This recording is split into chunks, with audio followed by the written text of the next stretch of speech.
আসসালামু আলাইকুম। সবাই কেমন আছেন? আলহামদুলিল্লাহ, আমিও ভালো আছি। আজকে যে বিষয়টা নিয়ে আলোচনা করব, আমার নেতা রাষ্ট্র সাবেক ভিপি গণ অধিকার পরিষদের সভাপতি নুরুল হক নূরের দুইটা সিদ্ধান্ত নিয়ে বিগত 2 দিন যাবৎ গণমাধ্যম সহ সোশ্যাল মিডিয়াতে অনেক আলোচনা সমালোচনা অনেক কিছুই হচ্ছে। তো তার সিদ্ধান্তের প্রেক্ষিতে অনেকে তাকে বিএনপির দালাল বলছে, গালিগালাজ করতেছে। শুধু এর মধ্যে আছে আমজনতা, পাশাপাশি কিছু রাজনৈতিক দলের নেতাকর্মী, এবং তার এই দুইটা সিদ্ধান্তের জন্য গণ অধিকার পরিষদের তৃণমূলের নেতাকর্মীরাও কিছুটা দ্বিধাদ্বন্দ্বের মধ্যে আছে। তো এই বিষয়টা আমি খুব অল্প কথার মধ্যে আপনাদের সাথে একটু খোলাসা করতে চাই। খুব অল্প জ্ঞানে, অল্প চিন্তায় যা মাথায় আসছে সেটা আপনাদের সাথে একটু শেয়ার করতে চাই। আপনারা সবাই কম বেশি অবগত আছেন, সেটা হচ্ছে অভ্যুত্থান পরবর্তী সময়ে বাংলাদেশে নতুন একটা রাজনৈতিক সংগঠন এনসিপি সৃষ্টি হয়েছে। এখন এনসিপির দুইজন নেতা আসিফ মাহমুদ এবং মাহফুজ আলম বর্তমানে যে আমাদের সরকার গঠন হয়েছে, এই সরকারের উপদেষ্টা মণ্ডলীর দায়িত্ব অলরেডি নিয়ে আসেন, এবং এর আগে যিনি ছিলেন তিনি হচ্ছে নাহিদ ইসলাম। তিনি বর্তমানে এনসিপির আহ্বায়ক। এখন যার কারণে তারা কিন্তু সরকারি অনেক সহযোগিতা তারা কিন্তু সরকার থেকে পাচ্ছে। প্রশাসন থেকে শুরু করে সব জায়গাতেই কম বেশি সহযোগিতা তারা পাচ্ছে। দেশের মানুষ গোপনে এবং প্রকাশ্যে, প্রত্যক্ষ এবং পরোক্ষভাবে সবাই বুঝতে পারছে যে বর্তমানে সরকারি দল আর কোনোটা না, সেটা হচ্ছে এনসিপি। এনসিপি নেতাকর্মীদের আর একটা বৈশিষ্ট্য হচ্ছে তারা অতি দ্রুত নির্বাচনের সবসময় বিরোধিতা করতেছে সবার আগে। সবচাইতে বেশি কেউ যদি অতি দ্রুত নির্বাচনের বিরোধিতা করে, তাহলে এনসিপির নেতাকর্মীরা থাকবে সবার আগে। এখন আমার নেতা কি সিদ্ধান্ত নিয়েছে যার কারণে তিনি মানুষের কাছে দৃষ্টিকটু হয়েছে এবং তাকে নিয়ে মানুষ সমালোচনা করার সাহস পাচ্ছে, সেটা হচ্ছে আমার নেতা সিদ্ধান্ত প্রথম একটা নিয়েছে যে এনসিপির মনোনীত যে ছাত্র সদস্য বর্তমান সরকারের উপদেষ্টা আসিফ মাহমুদ এবং মাহফুজ আলমকে পদত্যাগ করতে হবে। আমার নেতা এই কথা বলার একটাই কারণ, এবং এই কারণটা অনেক বড় কারণ, যে এনসিপি অলরেডি একটা রাজনৈতিক দলে অলরেডি প্রতিষ্ঠিত হয়েছে, এবং সেই দলের কোনো সদস্য যদি বর্তমান সরকারি উপদেষ্টা হিসাবে থাকে, তাহলে এই জিনিসটা কিন্তু খুবই দৃষ্টিকটু একটা বিষয়। কারণ অভ্যুত্থান পরবর্তী সময়ে বাংলাদেশের মানুষ চাই, এবং অভ্যুত্থানের আগেও বিগত 10 বছর 15 বছর বাংলাদেশের মানুষ চাইছে একটা সুষ্ঠু অবাধ নির্বাচন। গণ অধিকার পরিষদ 2020 সাল থেকে 2021 সাল থেকে যাত্রা শুরু হলো। 18 সাল থেকে ভিপি নুরের কিন্তু একটাই কথা ছিল, একটাই স্লোগান ছিল, সুষ্ঠু অবাধ নির্বাচনের জন্য আন্দোলন। সে কিন্তু সবসময় মাঠে চালিয়ে গেছে। অভ্যুত্থান পরবর্তীতে যে সরকার গঠন হয়েছে, এই সরকারে গঠন হওয়ার পরেও আমার নেতা সবসময় বলছে যে আমরা একটা শক্ত জাতীয় সরকার চাই, যে সরকারে প্রত্যেকটা রাজনৈতিক দলের সদস্যরাই থাকবে এবং থেকে এই জাতীয় সরকারের আন্ডারে আমরা নির্বাচন সম্পূর্ণ করব। তার কিন্তু এই একই কথা। জাতীয় সরকারটা আসলে কেমন হওয়া উচিত ছিল? জাতীয় সরকারটা ডক্টর ইউনূস সাহেব এখন নেতৃত্বে আছে। ডক্টর ইউনূস সাহেবের নেতৃত্বের বিষয়ে কিন্তু বাংলাদেশে আপামর আমজনতা সহ আমাদেরও কোনো কিন্তু নেতিবাচক চিন্তা নেই। আমরা চাই যে যেটা হয়েছে ডক্টর ইউনূসের আন্ডারে নেতৃত্বে দেশ চলতেছে, তাকে নিয়ে চলুক, কিন্তু এই নেতৃত্বটা আর একটু শক্ত হওয়ার দরকার ছিল। যদি এনসিপি থেকে 2 জন সদস্য সরকারের উপদেষ্টা মণ্ডলীতে যদি স্থান পায়, তাহলে বিএনপি, হেফাজত, গণ অধিকার পরিষদ, জামাত ইসলাম এদের থেকে নেতাকর্মী কেন এই উপদেষ্টা মণ্ডলীতে জায়গা পাবে না? এই জন্যে বিষয়টা দৃষ্টিকটু। আমি আবারও বলি, এনসিপির 2 জন সদস্য যদি বর্তমান উপদেষ্টা মণ্ডলীতে থাকে, তাহলে বিএনপি, জামাত শিবির, গণ অধিকার পরিষদ, হেফাজত থেকে কেন থাকবে না? এই সমস্ত দল থেকে আমরা যদি নেতৃত্ববৃন্দকে বাছাই করে আমরা যদি উপদেষ্টা মণ্ডলীতে বসায় আমরা যদি জাতীয় সরকার গঠন করতে পারি, তাহলে সেই সরকারই হবে সবচাইতে শক্ত এবং পোক্ত টেকসই। ডক্টর ইউনূস সাহেবের আন্ডারে চলুক দেশ, কোনো সমস্যা নেই। কিন্তু এই বিষয়টা না করে শুধুমাত্র এনসিপি থেকে 2 জন নেতাকে যদি আমরা সদস্য বানিয়ে রাখি, তাহলে এই বিষয়টা হবে সবচাইতে দৃষ্টিকটু। এবং পরবর্তী যে নির্বাচন, এই নির্বাচনে কিন্তু যথেষ্ট পক্ষপাতিত্ব হওয়ার কিন্তু সম্ভাবনা আছে। এবং অতি সহজে এই বিষয়টা গ্রহণযোগ্য হবে না বলে আমি মনে করি।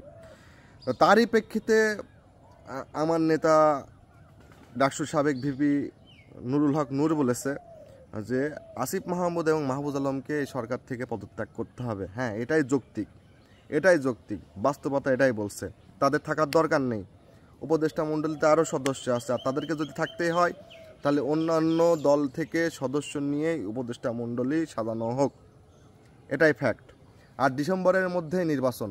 দেখেন, সরকারের উপদেষ্টা মণ্ডলী কিন্তু কেউ কারোর কথা শুনছে না। বিগত 9 মাস হয়ে গেছে আমরা সংস্কার করতে মেজর কোনো সংস্কার কিন্তু এখন পর্যন্ত চোখে পড়েনি।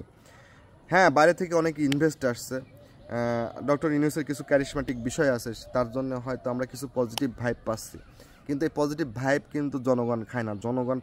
জনগণের পেটে যখন কিছু পড়বে না, তখন জনগণ বিশ্বাস করবে।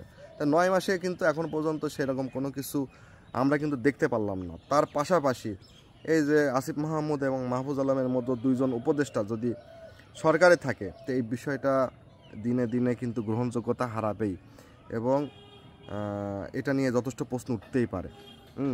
আমার নেতা গণ অধিকার পরিষদের ভিপি নুরুল হক নূর যেটা বলছে, যথেষ্ট ভেবে চিনতে তারপরেই বলছে।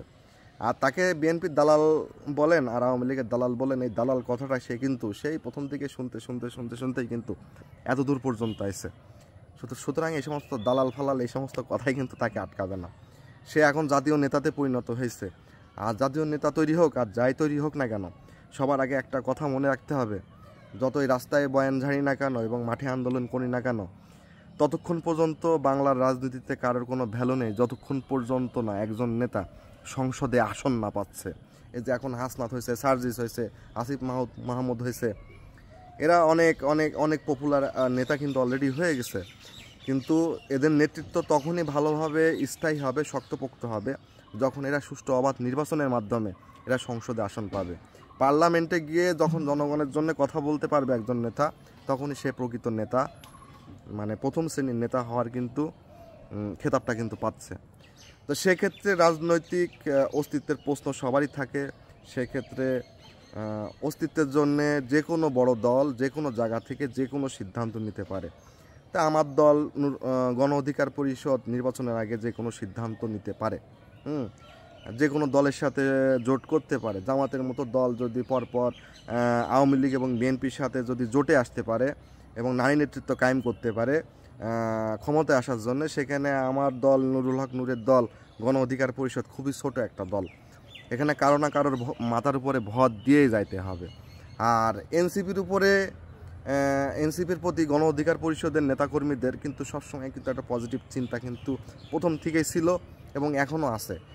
কিন্তু বাস্তবতা হচ্ছে তারা যেভাবে আগাচ্ছে না, যদি কাউকে সম্মান না করা যায় তাহলে নিজেও সম্মান কিন্তু পাওয়া যায় না। তো তাদের বিষয়টা হয়েছে এরকম, তারা যাদের কাছ থেকে রাজনীতি করলো, যাদের কাছ থেকে গণ অভ্যুত্থানের স্পিড সঞ্চয় করলো, তাদেরকেই এখন বনে না, তাদেরকে এখন চেনে না। তাহলে তাদের উপরে দেশের মানুষ, দেশের রাজনৈতিক নেতারা এত ভরসা করে কি করবে? আর জনগণের কথা কিছু বলি। বাংলার জনগণ এখন ইউনূস সাহেবকে ক্ষমতায় চায়। এখন ক্ষমতায় চাইলে তো হয় না, সব কিছু হওয়া উচিত একটা আইন অনুসারে। দেশের সুষ্ঠু একটা সংবিধান আছে, সংবিধান অনুসারে হওয়া উচিত। দেশের জনগণ হিসাবে সংবিধান যেটাই থাকুক না কেন, সংবিধানের প্রতি ন্যূনতম সম্মান প্রত্যেকটা মানুষকে থাকতে হবে। সংবিধানের যে আইন, যে রুলস দেওয়া আছে, সরকার সেইভাবে গঠন হওয়া উচিত। তো একটা অভ্যুত্থান পরবর্তী সরকার আমরা পেয়েছি, সেখানে ইউনূস সাহেব সবার প্রথমে আছে, কিন্তু তিনি কিন্তু নির্বাচিত না।